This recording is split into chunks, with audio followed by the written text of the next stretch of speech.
Kia ora everyone, this is a video about how to do a SIBO breath test. My name is Yolande. I'm a naturopath, Ayurvedic medicine practitioner and a women's massage therapist. My company is availabe Massage based in Papamoa Beach, New Zealand. So, SIBO breath testing. If you don't know what SIBO is, go have a look at some of my other videos that will explain all about it. But if you're at the point where you've ordered a breath test from me or possibly from someone else and you want to know how to do it, I'm going to explain everything. So the first thing you need to do when you come to my clinic is you need to fill out one of my intake forms. It's got a whole lot of questions about symptoms, ailments, possible conditions you could have that may affect, and some lovely pictures of stools, which is bowel motions. And for you to tick, show me what your bowel motions are like, the colours. Don't be afraid, everybody does it. So just before you do the test, we do need to know whether you have diabetes, blood sugar problems, if you have a serious life-threatening allergy to lactose or dairy products, which is unbelievably rare, so probably not. But if you need to get in an ambulance after having dairy products or lactose, or if someone needs to give you a shot with adrenaline, then you need to tell us because we'll have to alter the test for you. The other things on here that you can't have before the test, within 14 days before the test, you can't have had severe diarrhea, runny diarrhea, a colonoscopy. I've put down on my chart colon hydrotherapy. I don't think that would be helpful for finding the results if you've had colon hydrotherapy, otherwise known as a colonic, within 14 days. A barium study, barium enema, or if you've been on antibiotics. So if none of those apply to you, you can go ahead and do the test in the next few days. If any of those apply, you need to wait 14 days before you can start the test. So stage 2 is you're going to get these instructions from me and your kit. It's like that. So when you get the kit, you need to read the instructions all the way through. Make sure you fully understand everything. You're also going to get some more instructions from the testing company, and inside the box there's even more instructions. I've tried to merge them all into this one sheet, but it is a good idea to read all the instructions through.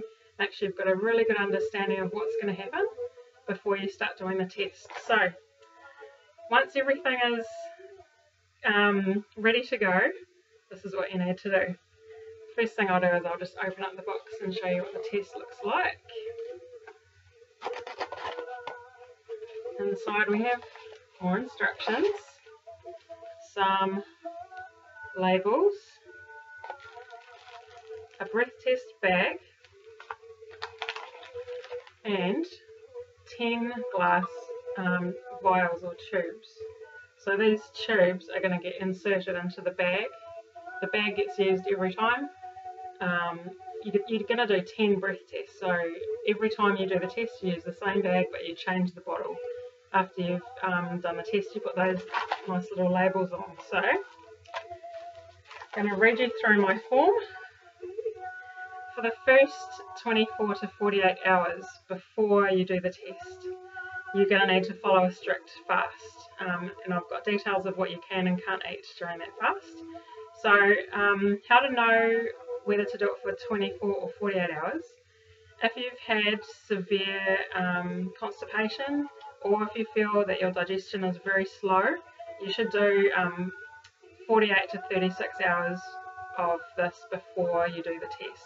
If you feel you've got pretty normal digestion, then and elimination, then you can do 24 hours before the test. So 24 hours before test day, you need to start on this diet. The diet is all written out for you, but I'm just going to read it. This is all you're allowed to eat for a 12-hour period. You're allowed meat, baked, plain roasted or broiled, chicken, fish, turkey, lean beef or lamb. You're allowed eggs. You're allowed plain steamed rice. Apparently jasmine rice is the best one to use. You're allowed plain white flour or rice or wheat flour. Plain white bread without dairy or lactose added, so make sure you read the labels. You can bake your own bread. You can bake white rice bread or white wheat bread. Plain white crackers, lactose and dairy free. You can use plain white rice crackers as well. Clear chicken or beef broth.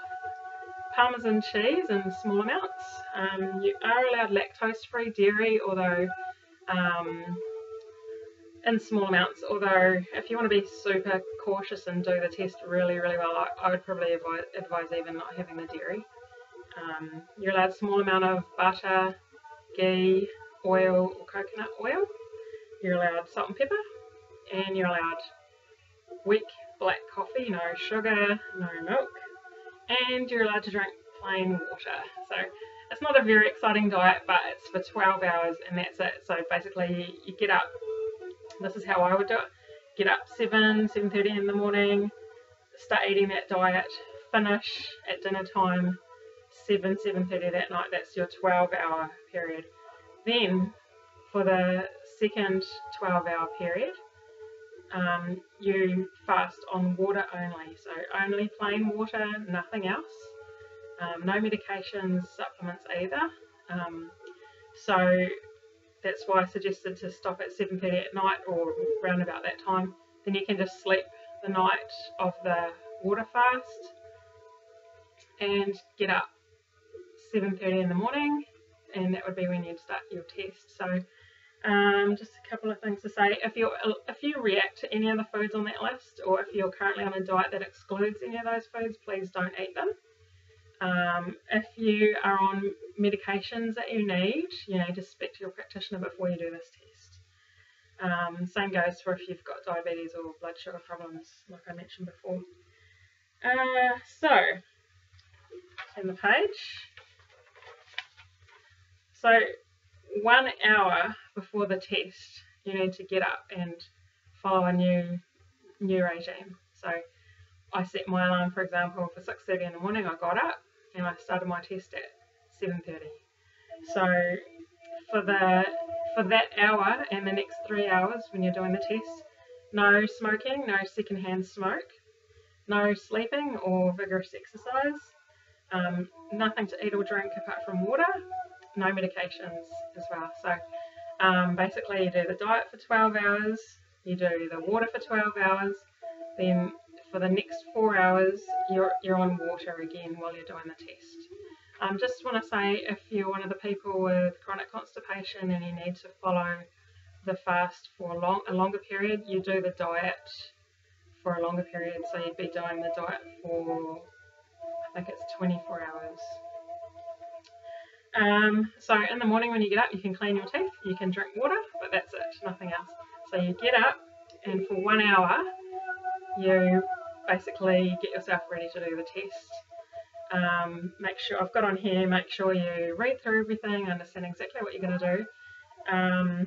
Fill out the forms, because there's forms to fill out to go when it gets sent away. And just lay everything out in front of you and get yourself familiar with what exactly you're going to do. It's pretty basic, it's quite simple. And then I also wrote down to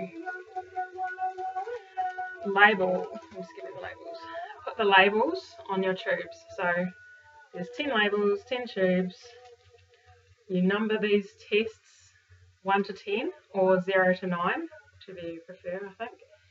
You put your date, your name, you tick SIBO, you're doing the SIBO test, and that's it. And it's also got a space for time, but don't fill the time out yet. So just label all those and get them ready. Have your bottle sitting there waiting with the top cut off so you can pull the bottle out. And then you're ready to go. So I want you to set an alarm for the time that you need to start. And then you need 3 hours of free time when you're going to be able to stop everything, and then exactly every 20 minutes go and take your test. So it's a good thing to do on a day off, rather than it'd be very hard to do if you were working or had other commitments. So the start of the test, these forms that come from the testing company, they have bit you have to fill out to send away with a test, and it asks you for more details, basic details that we said before, but it also asks you to fill out symptoms. So anytime during the test you have some unpleasant symptoms or you've noticed you feel funny, you note it down as well as the time. So